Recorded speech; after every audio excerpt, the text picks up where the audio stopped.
या किसी से प्यार ठुकराने की सजा इतनी खौफनाक हो सकती है कि आपका पूरा हंसता खेलता परिवार तबाह हो जाए।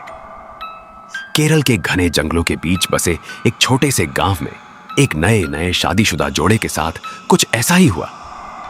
उनकी मासूम बेटी को एक ऐसी अजीब और रहस्यमय बीमारी ने जकड़ लिया जिसका इलाज पूरे मेडिकल साइंस के पास नहीं था। और जब इस बीमारी के पीछे का खौफनाक राज खुला तो लोगों के जिस्म का एक एक कतरा कांप उठा। आज की कहानी को पूरा सुनिएगा क्योंकि ऐसा डर आपने पहले कभी नहीं महसूस किया होगा। यह कहानी शुरू होती है नरेंद्रन से। नरेंद्रन केरल के एक सुनसान पर बेहद खूबसूरत इलाके में रहते थे। वो एक सीधे साधे इंसान थे जिनकी शादी प्रिया नाम की एक बेहद नर्म दिल लड़की से तय हुई थी। पूरे घर में खुशी का माहौल था। शादी की तैयारियां चल रही थीं। लेकिन इस खुशी के पर्दे के पीछे एक ऐसी नफरत पनप रही थी जो इस पूरे परिवार को निगलने वाली थी। शादी से ठीक 2 दिन पहले नरेंद्रन के घर पर एक अजीब लड़की आती है। उसका नाम था काव्या। काव्या नरेंद्रन से एक तरफा प्यार करती थी और उसके दिमाग पर नरेंद्रन को पाने का एक जुनून सवार था। वो नरेंद्रन के सामने आकर खड़ी हो गई और उनका हाथ पकड़कर बोली, तुम किसी और के नहीं हो सकते। अगर तुमने मुझसे शादी नहीं की तो मैं तुम्हारा यह संसार भटकने लायक भी नहीं छोड़ूंगी। नरेंद्रन ने उसे एक पागलपन समझा, उसे गुस्से में धिक्कार दिया और वहां से जाने को कह दिया।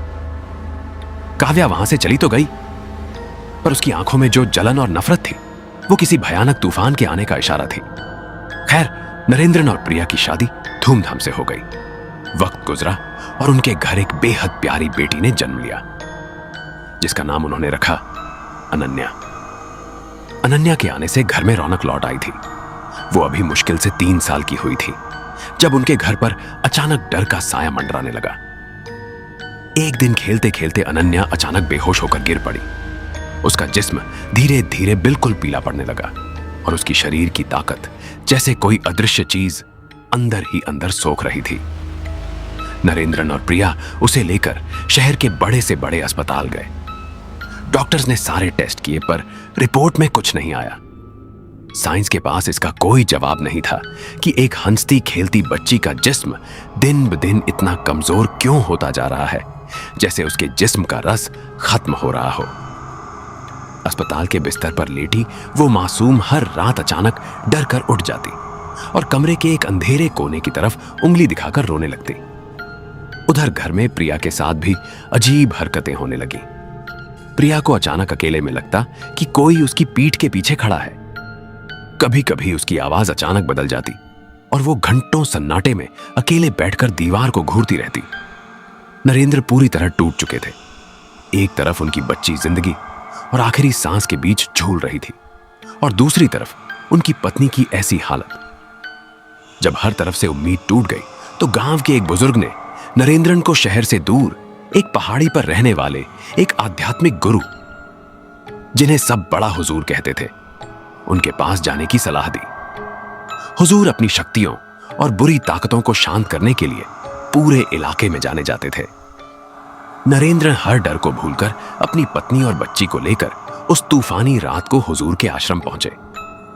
आश्रम में घुसते ही वहां जली हुई मोमबत्तियां अचानक फड़फड़ाने लगी। हुजूर ने जैसे ही अनन्या और प्रिया पर अपनी आंखों को टिकाया, उनका चेहरा गंभीर हो गया। उन्होंने एक ठंडी सांस ली और कहा, नरेंद्रन, बच्ची को कोई बीमारी नहीं है। तुम्हारे परिवार पर एक बेहद घिनौना और शक्तिशाली काला जादू किया गया है। यह सुनते ही प्रिया अचानक जोर जोर से हंसने लगी।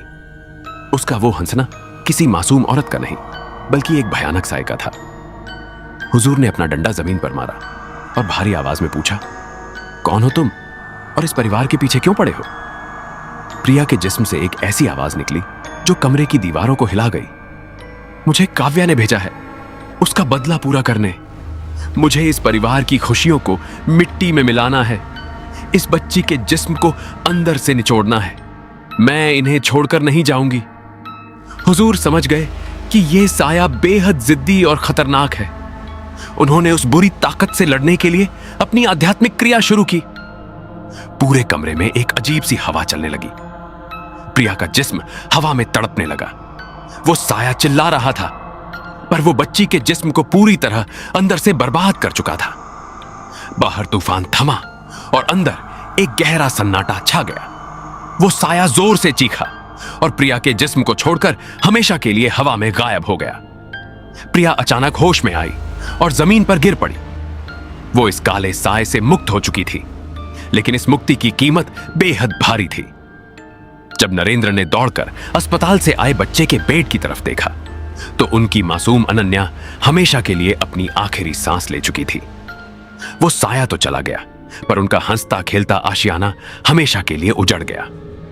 काव्या के उस काले जादू ने उनका सब कुछ छीन लिया था। नरेंद्र और प्रिया आज भी उस डर से उबर नहीं पाए हैं। किसी का एक तरफा जुनून किसी परिवार को इस हद तक तबाह कर सकता है, यह कोई सोच भी नहीं सकता। दोस्तों, क्या आपको लगता है कि ऐसे काले जादू आज भी हमारे आसपास होते हैं? अगर इस दर्दनाक और खौफनाक सच्ची घटना ने आपका दिल दहला दिया हो, तो अभी चैनल को सब्सक्राइब करें और कमेंट में RIP जरूर लिखें, ताकि उस मासूम की आत्मा को शांति मिले। अगली कहानी इससे भी बड़ी और खौफनाक होगी। तब तक के लिए अंधेरे से दूर रहें।